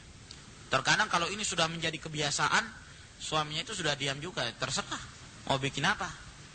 Ya, nah, terkadang ditanya, istrimu kemana? Tidak tahu, itu pergi sama orang. Nah, kemana? Tidak tahu pokok. Kapan kembalinya? Tidak tahu kapan kembalinya. Terkadang sampai malam ditanya, kapan kembali? Tidak tahu. Ya, pusing amat, terserah. Dia mau melakukan apa saja. Itu kan urusan dia. Akhirnya yang seperti ini menghilangkan sifat kecemburuan seorang suami, menjadikan dia ini dayuth. Wallahul musta'an. Dan ini diancam oleh Rasulullah SAW, la yadkhulul jannata dayuth. Tidak masuk surga seorang dayuth. Ya, suami tidak memperhatikan istrinya, cuek. Seorang istri cuek terhadap suaminya. Wallahul musta'an. Dan terkadang mereka saling mencari pasangan di tempat yang lainnya. Ini keadaan umat yang menyebabkan mereka ini lupa dari agama mereka. Wa fi zamanina hadza, dan pada zaman kita sekarang ini, talaqqafal muslimuna fikratan dasisatan min a'da'il Islam. Kaum muslimin mereka telah mengambil suatu pemikiran berupa tipu daya dari musuh-musuh Islam. Wa hiya mas'alatul intikhabat, yaitu permasalahan intikhabat, pemilihan umum. Fa'aujabul khuruja 'alal mar'ati lil intikhabat. Ini diambil oleh kaum muslimin dari pemikiran musuh-musuh Islam. Maka mereka pun mewajibkan para wanita itu keluar dalam rangka pemilu, pemilihan umum. Ini sebenarnya kita sudah baca pada pertemuan yang lalu, tapi insyaallah kita ulangi ini. Kita jelaskan kembali bahwa banyak dari kalangan kaum muslimin tidak mengerti permasalahan ini. Bahwa yang disebut dengan pemilu pemilihan umum untuk memilih seorang pemimpin, ini sama sekali bukan ajaran dari Islam. Bahkan para ulama menghukum ini sesuatu yang dianggap sebagai taghut, karena dijadikan bahwa hukum itu adalah suara rakyat. Suara rakyat adalah suara Tuhan, kata mereka. Maka yang berhak memilih itu adalah rakyat. Siapa dari mereka yang mempunyai suara terbanyak, maka itulah yang dianggap sebagai suatu kebenaran. Dan ini bertentangan sekali dengan nas-nas Al-Quran dan sunnah Nabi Sallallahu Alaihi Wasallam.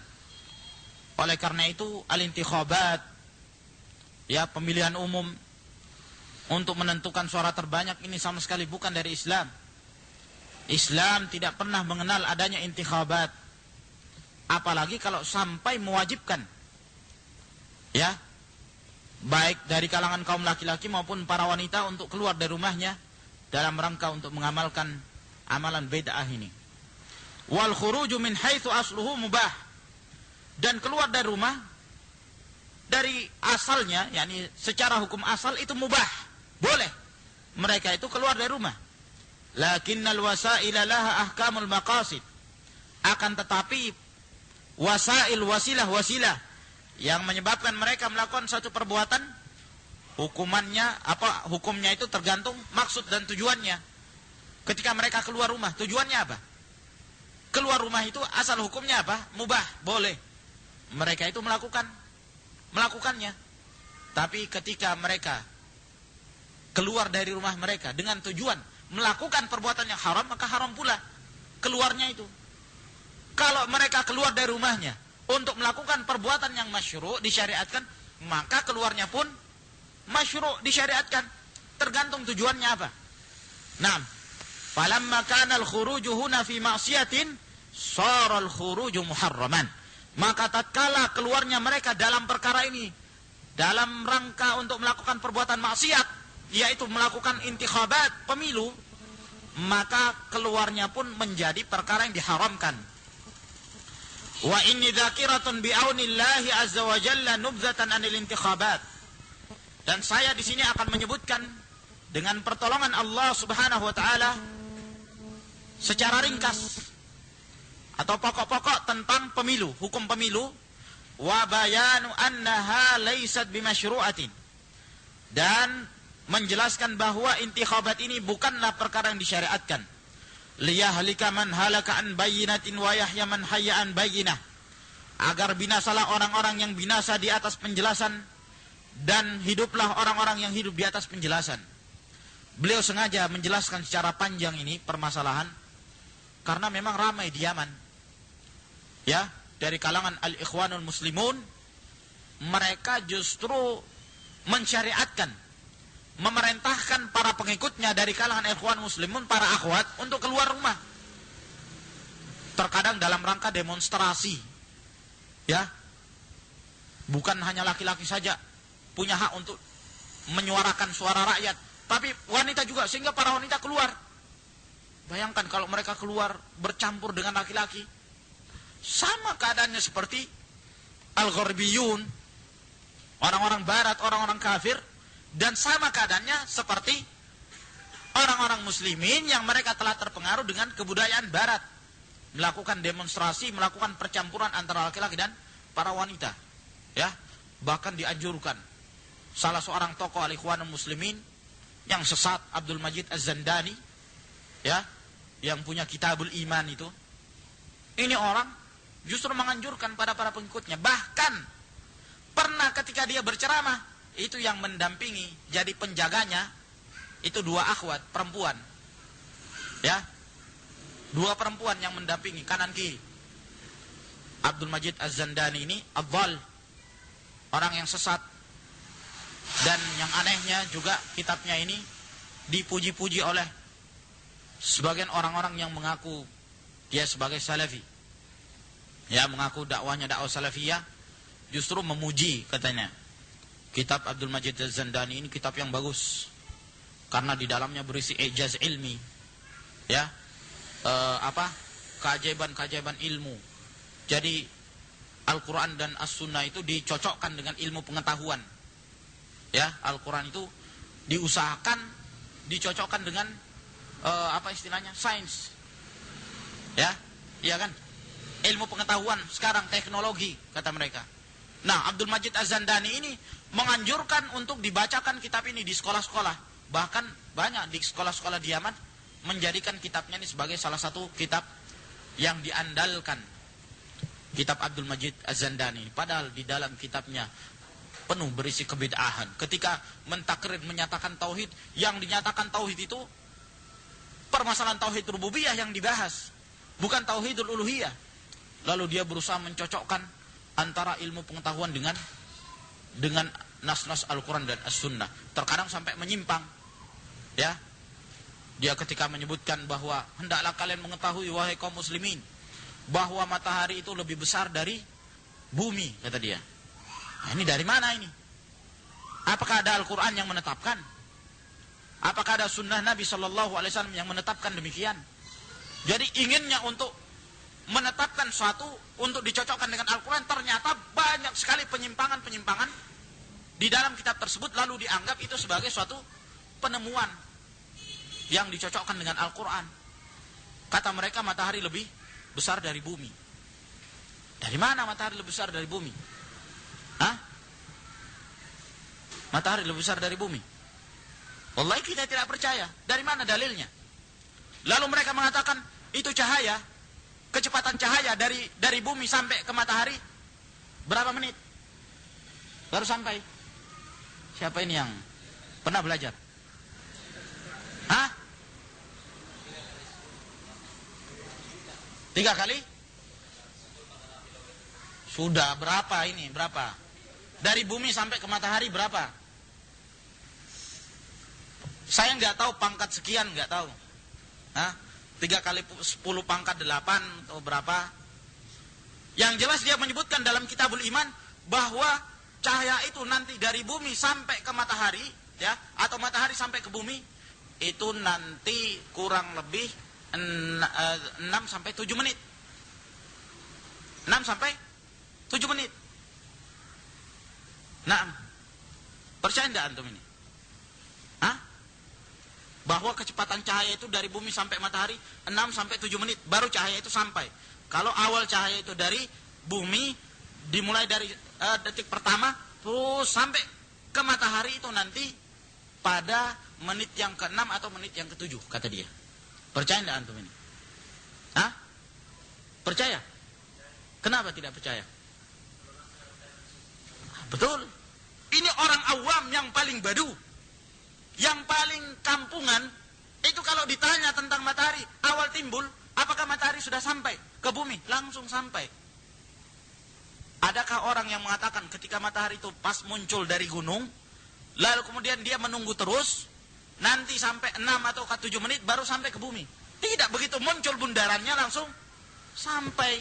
Ini orang goblok ini, yang mengatakan bahwa bumi sampai ke langit itu 6 sampai 7 menit. Ini batil yang seperti ini. Orang-orang awam pun bisa membantah. Lalu dia mengatakan bahwa bumi itu berputar. Ya, dibantah oleh Syekh Yahya dalam kitabnya As-Subh Syariq. Dari mana bumi itu berputar? Orang awam saja, ketika dia itu berjalan, kamu tanya, kamu yakin bumi berputar? Mana bumi berputar ini? Orang dalam keadaan tenang-tenang tinggal di bumi, dia mengatakan bumi itu berputar. Apa istilahnya? Rotasi bumi, ya. Rotasi bumi. Bumi berputar di porosnya. Mana ini? Siapa yang bisa membuktikan? Hah? Para ulama telah bersepakat, seperti yang disebutkan dalam Al-Farq Bainal Firaq, bahwa bumi ini tenang, tidak bergerak, kecuali dalam beberapa hal. Seperti terjadi zalzalah, terjadi goncangan, baru kita mengatakan bumi ini bergerak. Kalau sekarang ini tidak terjadi gempa, wala zalzalah, wala harakah, bagaimana kita mengatakan bumi ini bergerak, berputar? Pusing kita kalau bumi ini berputar. Kan begitu. Bodoh. Kita mau dibodoh-bodohi sama orang-orang kafir, ya. Nah, lalu mereka mengatakan matahari ini menjadi pusat galaksi tata surya. termasuk di antara planetnya matahari itu adalah bumi yang mengelilingi matahari. Wasyamsu tajri li mustaqarrin laha. Ya. Matahari itulah yang beredar di peredarannya. Dzalika taqdirul azizil hakim. Allah Subhanahu wa taala menyebutkan bahwa matahari yang beredar. Nah, dari mana kemudian kita mengatakan bumi yang mengelilingi matahari? Wallahul musta'an. Ini semua merupakan talaubat. Jadi mereka itu berusaha untuk mengatakan bahwa kalian ini masih ketinggalan. Ini para ikhwan muslimin, banyak dari mereka yang terpengaruh barat, terpengaruh ilmu orang-orang kafir. Sampai terkadang di antara mereka ada yang menghina, kalian ini kenapa setiap hari belajar ilmu haid dan nifas terus? Orang sudah sampai ke bulan, kamu masih membahas masalah sholat, kamu masih membahas masalah hukum kencing anak kecil. Orang sudah sampai ke bulan. Dari mana kamu mengetahui bahwa orang itu sudah sampai ke bulan? Itu kan rekayasa juga, tipu daya orang-orang kafir. Naam. Ini semua adalah permainan orang-orang kafir. Jadi ikhwani fiddin azakumullah, jangan kemudian kita langsung percaya, ya, dengan bermodalkan penelitian lalu kemudian melakukan tahmin, ya, prasangka-prasangka yang tidak dengan dalil yang qat'i. Tidak ada yang qat'i kecuali Al-Quran dan Sunnah Nabi Sallallahu Alaihi Wasallam. Saya kira insyaallah sampai di sini dulu, karena penjelasan tentang al-intikhabat, tentang pemilu ini agak panjang penjelasannya, karena di sini beliau akan menyebutkan syubhat, kerancuan-kerancuan pemikiran yang dilontarkan oleh ashabul fitnah, orang-orang yang berpendapat tentang bolehnya melakukan pemilu. Wallahu a'lam bishawab. Ini insyaallah kita akan lanjutkan pada pertemuan yang berikutnya. Lebih dan kurangnya mohon dimaafkan. Wabillahi taufiq wal hidayah. Fathul Mu'in, Wahda Islamiyah sekarang namanya, yang mengaku ahlus sunnah dan menyarankan untuk memilih partai bulan bintang PBB dan partai keadilan. Hal ini pernah difatwakan oleh yayasan tersebut dan disebutkan dalam selebaran yang tersebar beberapa tahun yang lalu. Apakah ada fatwa dari ulama tentang hal ini? Ini fatwa buatan mereka ini. Ahlus sunnah wal jamaah tidak pernah menfatwakan adanya intikhabat, bolehnya melakukan pemilu, karena memang asalnya ini laisat masyru'atan, sama sekali tidak disyariatkan. Naam. Dan tidak pernah dilakukan oleh Rasulullah sallallahu alaihi wasallam dan para sahabatnya. Sama sekali mereka tidak pernah melakukan perbuatan yang disebut dengan pemilu, sebagaimana yang akan kita sebutkan insyaallah nanti dalil-dalilnya dan bantahan terhadap syubhat orang yang berpendapat adanya pemilu. Dan kalau kemudian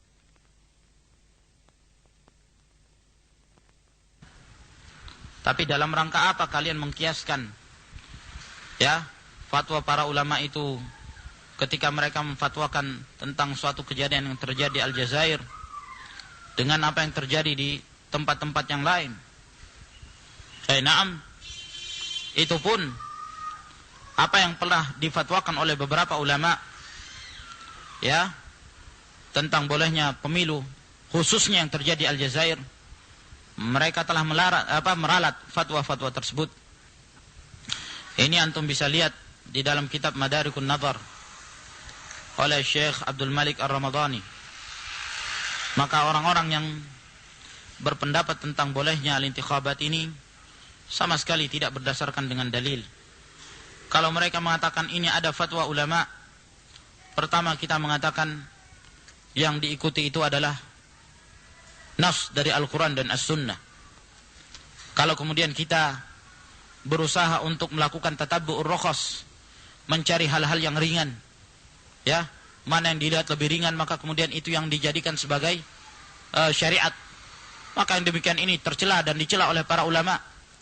Tidak diperbolehkan seorang itu mengambil fatwa-fatwa ulama yang tanpa didasari dengan dalil. Naam, apalagi kalau dalam rangka tatabbu'ur rukhas, untuk mencari mana yang ringan. Mengetahui ada yang ringan, nah inilah yang saya amalkan. Sama dengan nasyid. Terkadang ada di antara mereka yang berfatwa, ini sebagian ulama membolehkan nasyid tanpa melihat apa persyaratan-persyaratan bolehnya itu. Ya. Ketika mereka mendapatkan fatwa Syekh Muqbil, ini menunjukkan Syekh Muqbil membolehkan nasyid. Ketika Syekh Muqbil mengatakan, adapun tentang nasyid, laha aslun fi syara', mempunyai asal dalam syariat. Wah, mereka mengangkat-angkat ini. Lalu mereka mengatakan Syekh Muqbil membolehkan nasyid. Padahal mereka tidak mengetahui apa persyaratan-persyaratan yang disebutkan oleh Syekh Muqbil rahimahullah ta'ala. Mereka ambil ini, lalu mereka sebarkan. Ini ternyata permasalahan ini permasalahan yang diperselisihkan. Anggap ini permasalahan yang diperselisihkan. Apakah setiap yang permasalahan diperselisihkan itu boleh kemudian kita bersenang-senang untuk mengambil salah satu pendapat?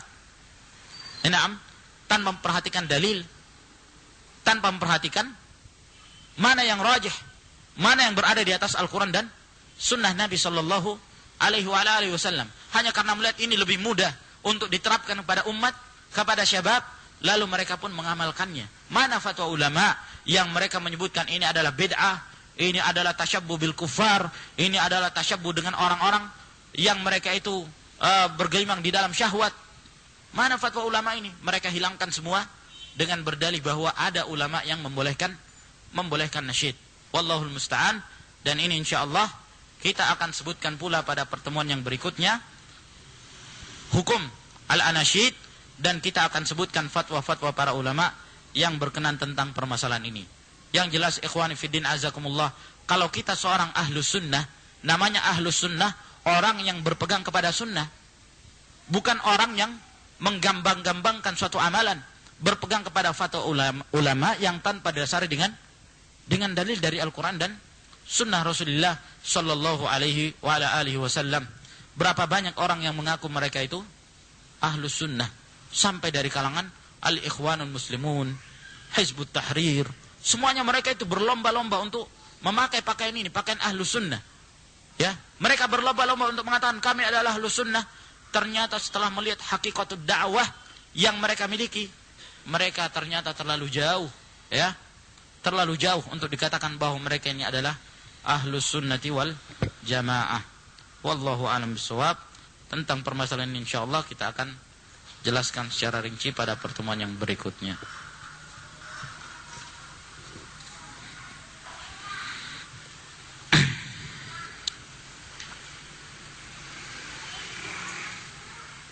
Seorang yang hendak mengkhidbah tidak perlu lagi menadhar karena sebelum akhwatnya berhijab, ikhwannya sudah pernah melihatnya dan waktunya sudah lama. Ya ikhwan, antum telah melakukan perbuatan yang haram ketika melihat wanita tersebut walaupun dalam keadaan belum berhijab, dan ini merupakan fitnah. Terkadang ada seseorang, wallahul musta'an, terkadang ada seseorang yang karena mengetahui di masa jahiliyahnya si fulana, mungkin dia mempunyai jamal, ya, mungkin dia yakni tertarik ketika wanita ini belum berhijab. Lalu kemudian dia berusaha untuk mendakwahi dalam rangka untuk dimasukkan ke dalam kandangnya. Naam, ini menunjukkan bahwa laki-laki yang seperti ini sudah terkena fitnah. Dan dia sudah maftun terhadap wanita tersebut, maka tidak diperbolehkan bagi seorang itu melihat naam apabila tidak ada maksud tertentu untuk melakukan pelamaran kepadanya. Adapun kalau kemudian dia ternyata setelah itu berhijab lalu dia hendak melamarnya, tetap hukumnya disyariatkan bagi seorang laki-laki untuk melakukan nadhar kepada seorang akhwat yang hendak dinikahinya tersebut. Wallahu a'lam.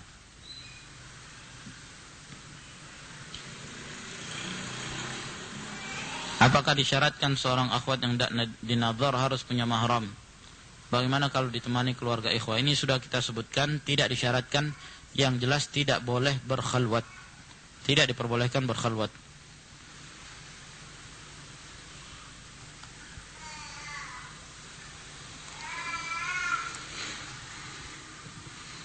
Bagaimana jika di rumah pun ada lelaki yang bukan mahram dan kita sering berbicara di rumah. Ya, kalau ada laki-laki yang bukan mahram di rumah, bukan berarti kita tetap bebas untuk berbicara. Kita berbicara dalam perkara-perkara yang kita punya kebutuhan dan diusahakan untuk tidak diperdengarkan kepada laki-laki tersebut. Karena ini merupakan suatu fitnah ya kawan. Apabila seorang wanita mereka berbicara kepada laki-lakinya, apalagi laki-laki tersebut bukan mahramnya, karena dikhawatirkan tetap akan menimbulkan fitnah. Dan tetap menjaga syarat-syarat. Apabila dia hendak berbicara, maka hendaklah dia berbicara tanpa menundukkan suaranya tersebut. Dan jangan terlalu banyak berbicara. Naam.